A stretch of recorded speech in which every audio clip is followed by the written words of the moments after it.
کہ یہ موضوع اصل میں بہت طویل ہے، تو میں بہت زیادہ ڈیٹیل میں تو ابھی نہیں جاؤں گا، مختصراً بتاؤں۔ 3-4 چیزیں ہیں جن کو کی طرف بہت زیادہ توجہ ہونی چاہیے۔ سب سے پہلی چیز یہ ہے کہ ہم اپنے بچوں کو کن کی صحبت میں رکھ رہے ہیں، جسے ہم کہتے ہیں صحبت صالحین، نیک لوگوں کی صحبت اختیار کرنا۔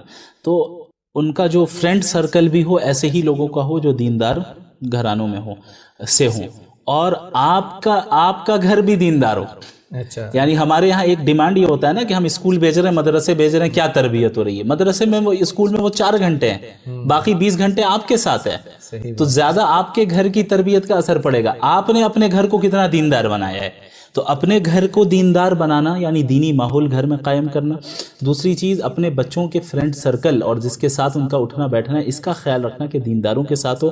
تیسری چیز، یہ جو موبائل ہے اور جو سوشل میڈیا ہے اس کو بہت ہی کنٹرولڈ انداز میں صحیح عمر میں اپنے بچوں کو دینا، یعنی بہت شروع سے تو ایک دم ہی نہیں دینا۔ ہمارے یہاں تو ابھی 1 سال کا بچہ ہے، اس کے ہاتھ میں موبائل دے دیا جاتا ہے، چونکہ رو رہا ہے، چپ نہیں ہو رہا ہے، ماں تھکی ہوئی ہے، یا یہ کہ بھائی ماں باپ جو ہے پریشان ہیں، اپنے موبائل خود چلا رہے ہیں، وہ ان کو اپنے بچوں کے ساتھ کھیلنا یا ان کو چپ کرانے کی فکر نہیں بلکہ ٹینشن ہو رہا ہے۔ تو ایسا کرو کہ موبائل دے دو، عادت لگ گئی۔ اب یہ آہستہ آہستہ آگے بڑھتے جب وہ انٹرنیٹ کو جانے گا، پھر آگے کی چیزوں کو جانے گا، تو یہ جو آپ نے فری ایکسس مکمل دے دیا ایک غلط عمر میں، یہ بہت غلط ہوا۔ اسی کا نتیجہ یہ نکلا ہے کہ سوشل میڈیا پہ ایسے لوگوں کو سن رہے ہیں جہاں سے شکوک و شبہات بھی آ رہے ہیں۔ تو آپ کو ایک تو یہ آپسی مشورے سے یہ طے کریں کہ اپنے بچوں کو کب دینا ہے، اپنے بڑوں سے مشورہ کریں کہ کس عمر میں موبائل کو ہم یوز کرنے دے سکتے ہیں، کس عمر میں انٹرنیٹ کو دے سکتے ہیں۔ اور پھر اب تو الحمدللہ ایسے بھی ہے کہ آپ ایسی سیٹنگز کر لیں گوگل پہ جا کر جو کڈز کے لیے خاص ہوتے ہیں، جہاں پہ آپ کنٹرول انوائرمنٹ آپ اس کو انٹرنیٹ پہ دے سکتے ہیں کہ آپ کی نظر میں ہو کہ وہ کیا دیکھ رہا ہے کیا نہیں دیکھ رہا ہے۔ لیکن یہ بھی ایک مدت تک، جب بچہ بڑا ہو جائے، بالغ ہو جائے، تو پھر اب یہ چیز نہیں چلے گی۔ اب اگر آپ کرنے جائیں گے تو اس کا ریئیکشن ہوگا، لیکن بچپن میں اگر آپ نے اس کی تربیت کر لی تو پھر آئندہ وہ اسی کے نہج پہ چلتا رہے گا۔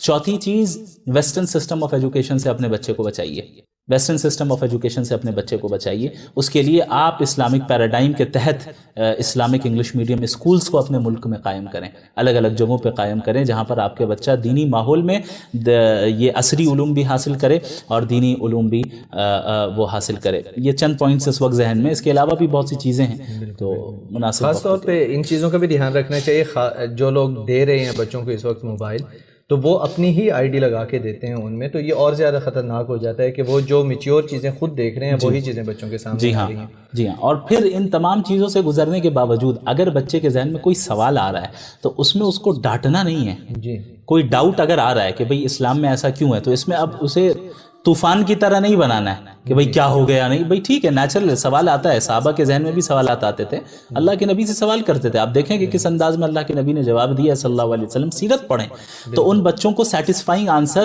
ان کی ایج کا لحاظ رکھتے ہوئے آپ کو دینا ہے۔ آپ نہیں دے سکتے تو جو ماہر علماء ہیں، جو ماہر ہیں اس فیلڈ میں، ان سے دلوائیں، ایکسپرٹ سے دلوائیں۔ صحبت صالحین، نیک لوگوں کی صحبت اختیار کرنا، تو ان کا جو فرینڈ سرکل بھی ہو ایسے ہی لوگوں کا ہو جو دیندار گھرانوں میں ہوں، اور آپ کا گھر بھی دیندار ہو۔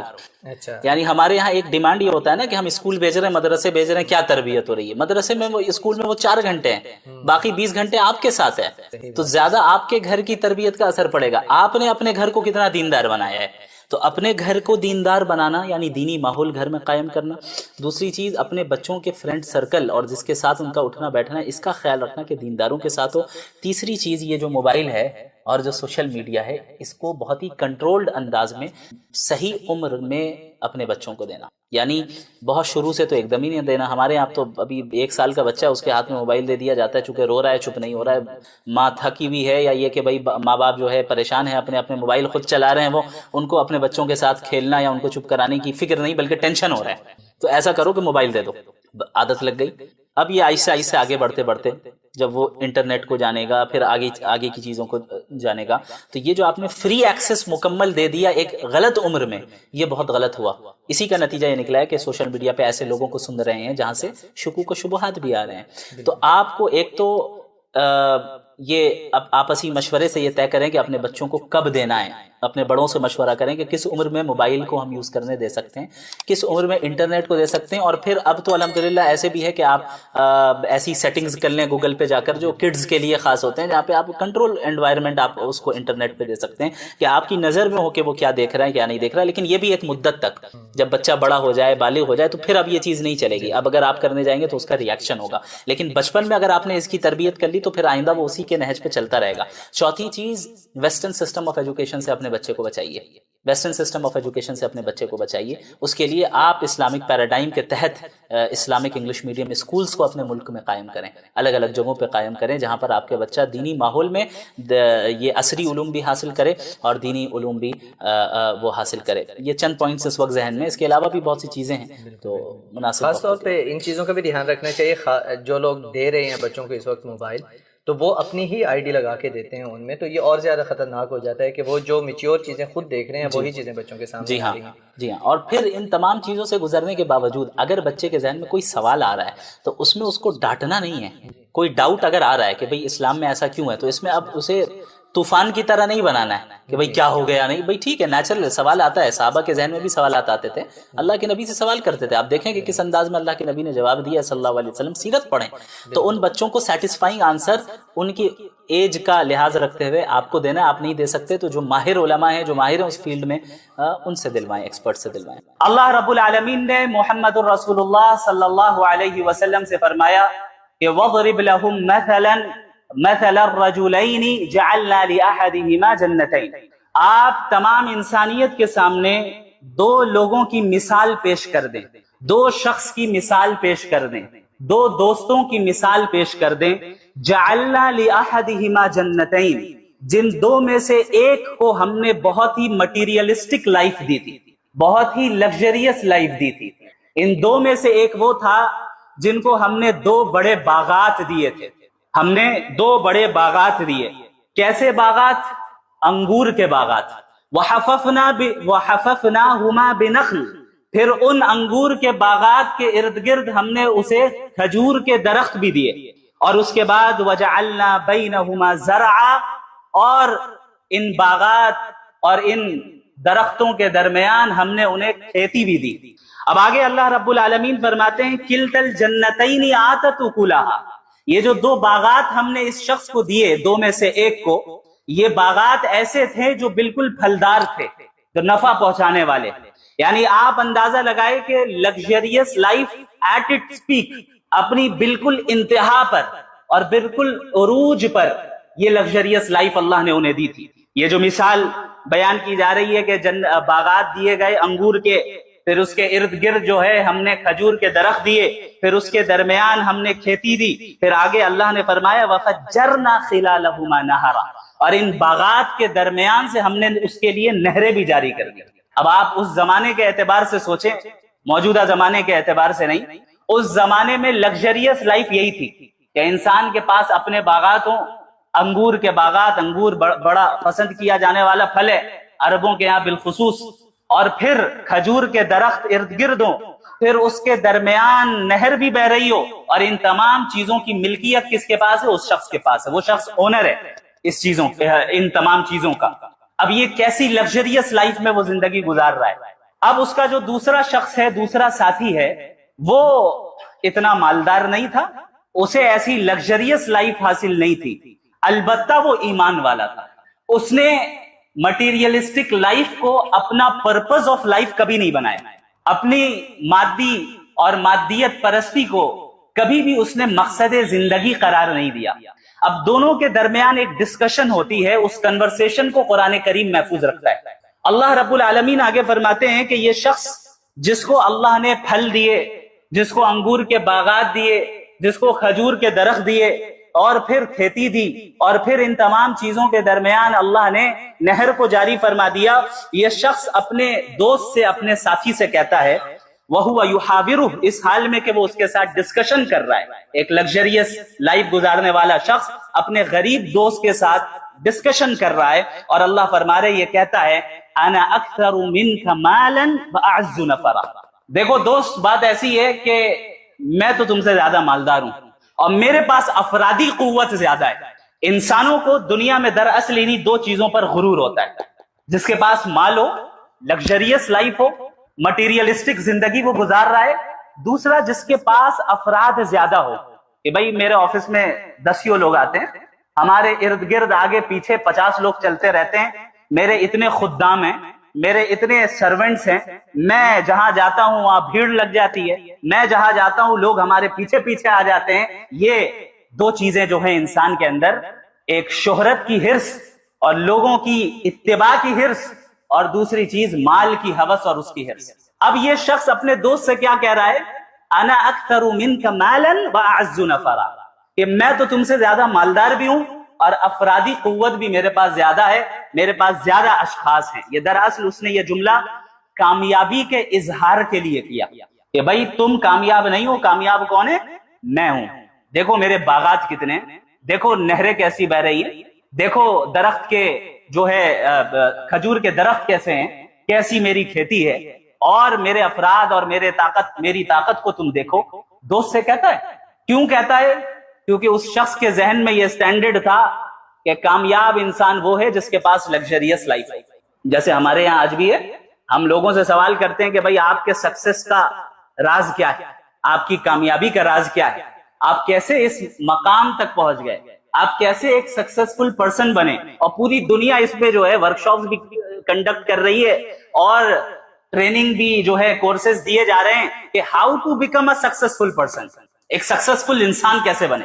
اب یہ سکسسفل انسان بننے کا جو بھوت سوار ہمارے بچوں کے اوپر زبردستی کیا گیا ہے، جب ان سے بھی پوچھا جاتا ہے ان بچوں سے کہ بھائی آپ کی زندگی کا مقصد کیا ہے، آپ کیا کریں گے، وہ کہتے ہیں کہ ہمیں سکسسفل آدمی بننا ہے۔ ٹھیک ہے، سکسسفل آدمی بننے میں کوئی حرج نہیں، بلکہ یہ تو مطلوب ہے، لیکن سوال یہ ہے کہ قرآن کسے سکسسفل کہہ رہا ہے اور ہم کسے سکسسفل سمجھ رہے ہیں۔ ان آیتوں کو جب میں پڑھتا ہوں، اللہ کی قسم کھا کر میں کہہ سکتا ہوں کہ مجھے ایسا محسوس ہوتا ہے کہ گویا کہ آج کی صدی کے اوپر اللہ رب العالمین بات فرما رہے ہیں۔ یہ واقعہ بیان کیا گیا اس لیے شاید کہ جو مغربی تہذیب کا غلبہ ہوگا، ویسٹرن سیولائزیشن کا غلبہ ہوگا، جہاں مٹیریلزم کو عام کر دیا جائے گا اور لوگوں کے ذہنوں میں یہ بات داخل کر دی جائے گی کہ آپ کامیاب اس وقت ہوں گے جب آپ کو ایک مٹیریلسٹک لائف مل جائے، لگژریس لائف مل جائے، تبھی کامیاب ہوں گے، نہیں تو کامیاب نہیں ہونے والے۔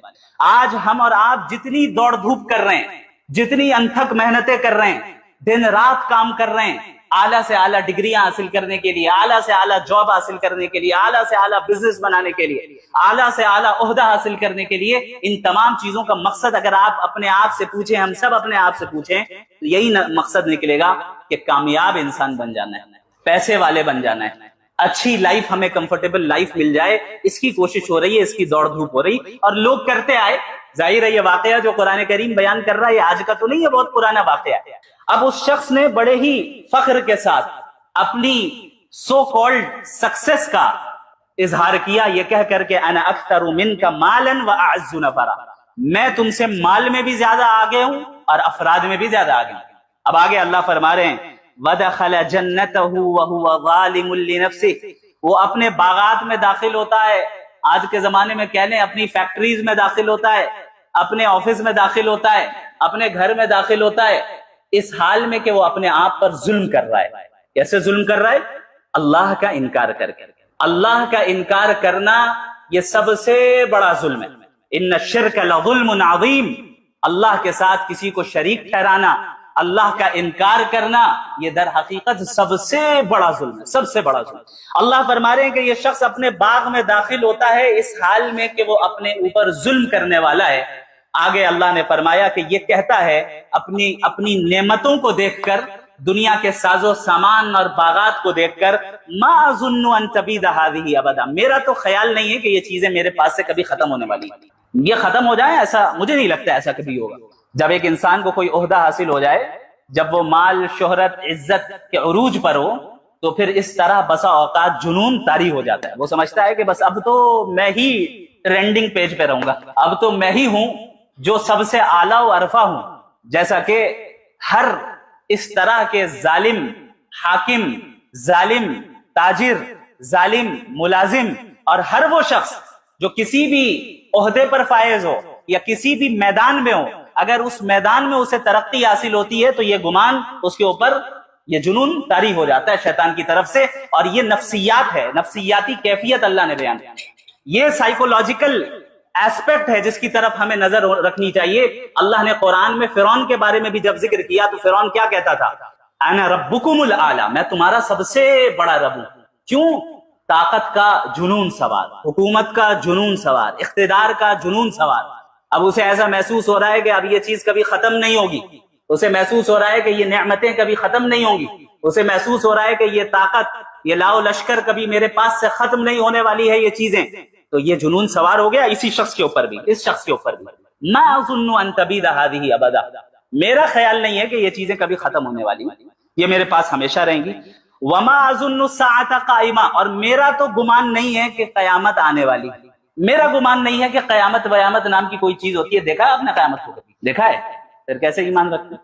میرا خیال ہے کہ قیامت کبھی نہیں آنے والی، اور جب انسان اپنے ترقی کے عروج پر ہوتا ہے نا، وہ در حقیقت اپنی موت تک کو بھول جاتا ہے۔ موت آنے پہ کسی کا اختلاف نہیں ہے، نہ کسی ملحد کا، نہ کسی مومن کا، نہ کسی مسلم کا، نہ کسی کافر کا، سب جانتے ہیں ایک دن سب کو مرنا ہے۔ لیکن انسان جب اپنی لگژریس لائف کے پیک پر ہوتا ہے اور جس فیلڈ میں وہ ترقی کر رہا ہے اس عروج کے پیک پر ہوتا ہے، اس کے بالکل اونچائی پر ہوتا ہے، تو پھر وہ انسان قیامت تو دور کی بات اپنی موت کو بھی بھلا بیٹھتا ہے۔ اور یہ معاملہ تو ہر ایک عامی انسان کے ساتھ بھی پیش آ رہا ہے، ہم جیسے لوگوں کے ساتھ بھی پیش آتا ہے۔ ہم دنیا میں رہتے ہیں، گھر میں رہتے ہیں، اپنے کمفرٹ زون میں رہتے ہیں، کبھی موت کو یاد تک نہیں کرتے جب تک کہ قبرستان نہ چلے جائیں، یا یہ کہ بھئی کوئی دوسرا جنازہ اپنے پاس سے گزرتے ہوئے ہم نہ دیکھ لیں، موت یاد ہی نہیں آتی۔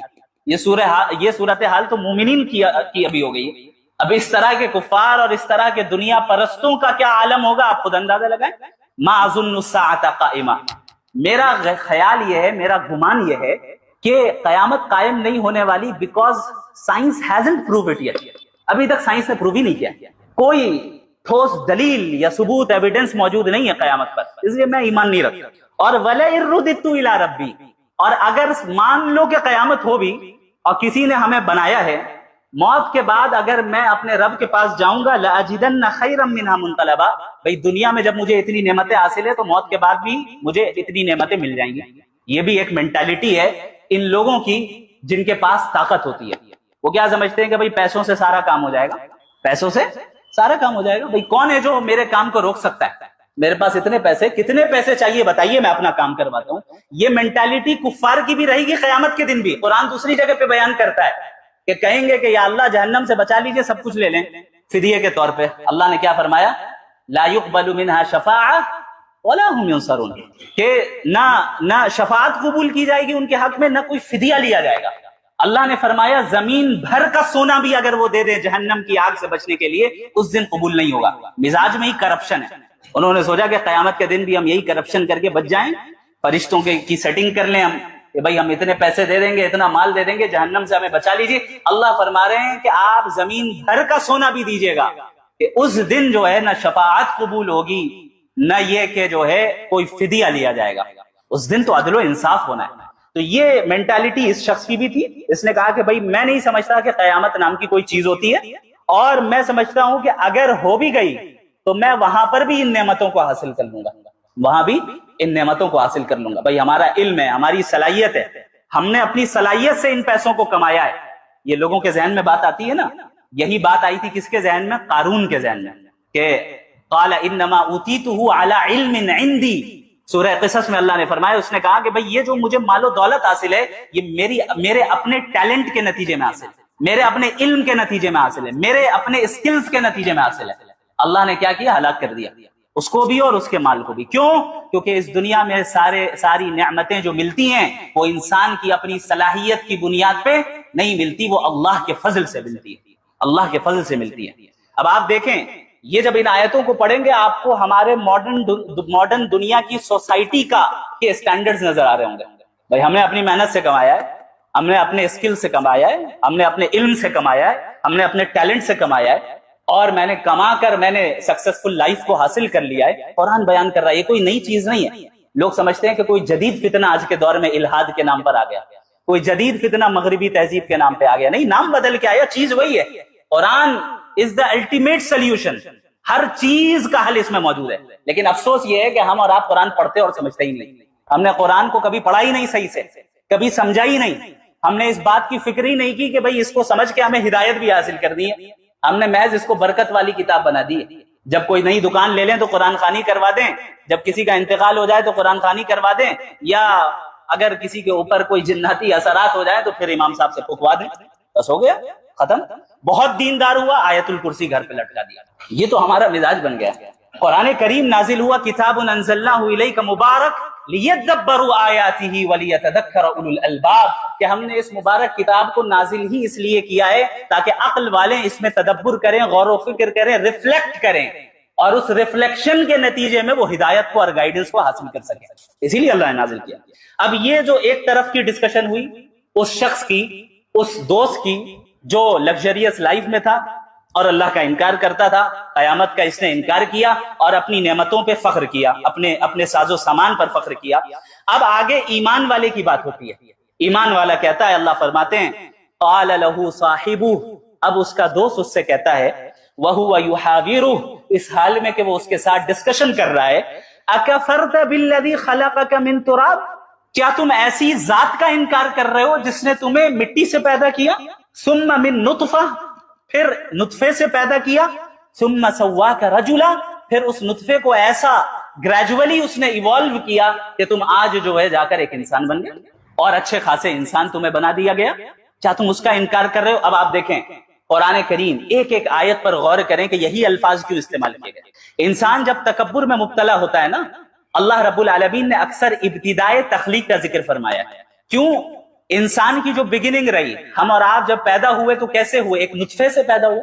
اب اس نطفے کی حیثیت کیا ہے؟ یہ تو ایسی چیز ہے جس کا مجلس میں تذکرہ بھی نہیں کیا جاتا. اب وہ اس نطفے کی حیثیت ہے کوئی, بلکہ اس سے جو ہے لوگ گھن محسوس کریں.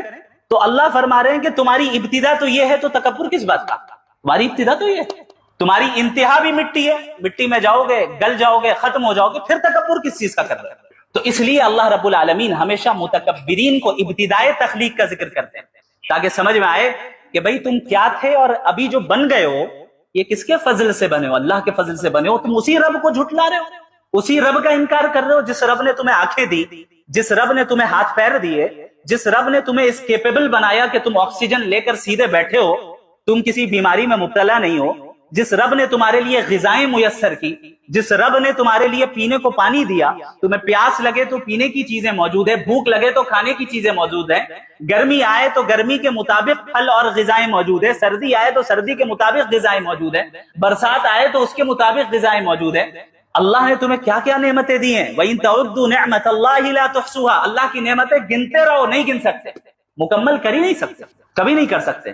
اب یہ اتنا پرفیکٹ نظام جو پوری کائنات کا چل رہا ہے, اور پوری کائنات کو چھوڑ دیں صرف ہمارے باڈی کا چل رہا ہے, اور پھر اس باڈی کی ضروریات جو چیزیں ہیں, جو ضرورت کی چیزیں ہیں, وہ ہمارے پلانٹ ارتھ میں میسر ہیں اور وقت پہ نکل رہی ہیں, وقت پہ جا رہی ہیں. یہ تو ایک پرفیکٹ نظام ہے نا, یہ تو پرفیکشن ہے جو کہ کسی ڈیزائنر اور کریٹر پر دلیل ہے کہ بھئی کوئی ہے جو اس نظام کو چلا رہا ہے, کوئی ہے جو ان تمام چیزوں کے لوگوں کے سامنے پیش کر رہا ہے. تو اکفرت بالذی خلقک, اسی رب کو جھٹلا دیا تم نے جس رب کی دنیا میں ہو, جس رب کی نعمتوں کو استعمال کر رہے ہو, جس رب نے تمہیں باغات دیے, جس رب نے تمہیں جو ہے کھجور کے درخت دیے, جس رب نے تمہیں کھیتی دی, جس رب نے تمہارے باغات کے درمیان سے نہریں جاری کی, اسی رب کو جھٹلا رہے ہو, جبکہ اس رب نے تمہیں مٹی سے پیدا کیا, پھر اس کے بعد نطفے سے پیدا کیا, پھر ثم سواک رجلا, تمہیں ایک ہٹا کٹا انسان بنا دیا, بالکل خوبصورت سا. تمہاری آنکھیں ہیں, تمہارے پاس ناک ہے, تمہارے پاس کان ہے, ہاتھ پیر ہے, چل پھر سکتے ہو, اٹھ سکتے ہو, بیٹھ سکتے ہو, دوڑ سکتے ہو, کتنی چیزیں تمہارے لیے مسخر کر دی, اسی رب کو جھٹلا رہے ہو. آگے فرما رہے ہیں لَكِنَّهُ اللَّهُ رَبِّي وَلَا أُشْرِكُ بِرَبِّي أَحَدًا, حقیقت یہ ہے, وہ دوست جو ایمان والا ہے, غریب ہے لیکن ایمان والا ہے, حقیقت یہ ہے کہ وہی میرا اللہ, وہی میرا رب ہے, اور میں اپنے رب کے ساتھ کسی کو شریک نہیں ٹھہراتا. اور اللہ کے ساتھ شریک ٹھہرانے کا مطلب صرف یہ نہیں ہے کہ بتوں کو شریک ٹھہرایا جائے, آپ سائنس کو اللہ کے مقام پر رکھ دیں, یہ بھی شرک ہے. آپ اپنی عقل کو اللہ کے مقام پر رکھ دیں, یہ بھی شرک ہے. آج ایک ٹرینڈ ہے, ہم اپنی عقل سے طے کریں گے, ہم اپنی عقل سے طے کریں گے کیا چیز صحیح ہے, کیا چیز غلط ہے.